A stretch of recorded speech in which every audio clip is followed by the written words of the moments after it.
20-year-old Owen Girard has changed. I was on the steps of the Florida State Capitol, advocating for climate activism, the Green New Deal, all that stuff. A lot. And then now? And I'm a staunch conservative. A conservative voter and a conservative Christian. What changed? Well, really, it was the faith journey that really fundamentally transformed my political views. For the first time in modern American history, more young men than women are claiming religious affiliation, a gender gap of 7%, while men under 30 who lean Republican have also outpaced Democrats for the first time in more than a decade. You get aligned with other men that are like, hey, I actually have the same views as you, and it's like, it's okay to have that view. Here at the Faith Forward Pastor Summit in Gainesville, Georgia, hosted by an arm of the conservative activist group Turning Point USA, the call for young conservative men. We're called to be biblical and we're called to be political. Is finding a bigger audience than ever before. I had a burning desire in my heart, a heavenly desire that wasn't being filled by anything of this world. Are you seeing more young men, Gen Z, come into the church? Yeah, we are. Here we are. For Shane Winnings, who leads the national men's ministry group Promise Keepers, what kind of man are you? It's all part of a bigger strategy. I think it's very intentional. And I think the messaging from the administration was very intentional. The Trump administration? Yeah, it was to win those kind of people. Who? And the young people, the men who want to be men. If you fear culture, then you don't fear God. Men who want to, or can be convinced to, return to what he calls traditional values. What we're seeing in this erosion where now anyone can be a family.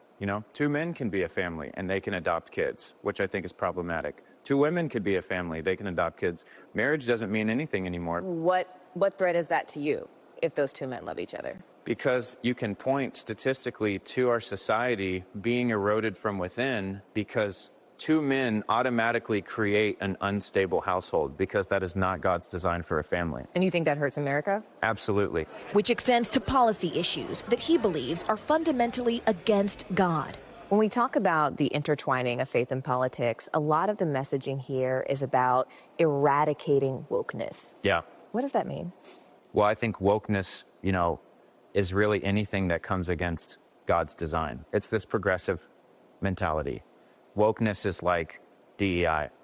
Wokeness is... And you think that's against God? DEI. Yes, 100%. How so? Well, I mean, it is everything it claims to be against. DEI is discriminatory. It is racist. DEI says, what's your skin color and who do you sleep with? You're getting to the front of the line. Can I push back on that? Please. My interpretation of DEI and affirmative action is essentially saying, not that you must promote me because I'm black, but you are not allowed to discriminate against me. But that's already a part of our Constitution and already a part of our laws. DEI has been used to push people to the front of the line who don't belong there. If someone calls some points and says that's a DEI hire, I think that's wrong too. Do you think they're pointing at you or do you think they're pointing at me? I don't know. I'll tell you what, though, I think it's wrong to make a snap judgment. That is not godly. Because it assumes that the only people who can have good things are straight white men. Exactly. And that's a problem. I'm excited. You have your Bible? So at Promise Keepers, we are pushing biblical truth, which teaches people to look at the character. Listen what people are saying. Are the young men who support LGBTQ rights or believe in DEI, are they welcome here? They're welcome. They might not want to come back. A sentiment that's echoed in recent polling. 67% of the country says homosexuality should be accepted, but less than half of young Christian men agree, creating a dramatic split with their Christian female peers, one that experts say could have an impact for decades to come. So what you actually see is that young men are moving to the right when it comes to sexuality and gender, while young women are moving further and further to the left than any generation prior to them. The gender divide is going to get larger and larger.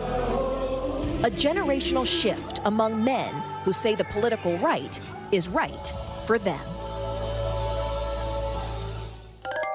And Morgan Radford is joining us now. Morgan, thank you very much for bringing us that story. So talk me through sort of the next layer of this, which is the political filter here. What are we seeing from both parties, from Republicans, from Democrats, to try to, in some ways, capitalize on this Gen Z religious shift that you've talked about?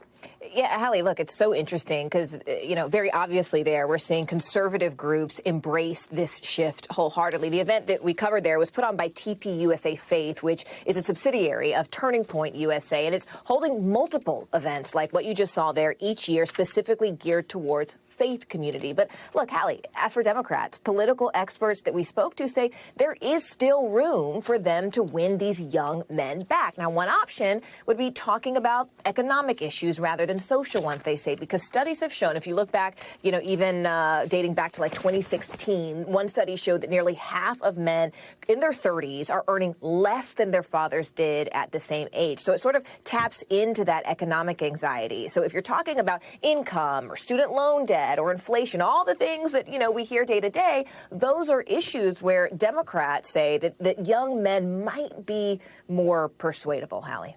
Thanks for watching. Stay updated about breaking news and top stories on the NBC News app or follow us on social media.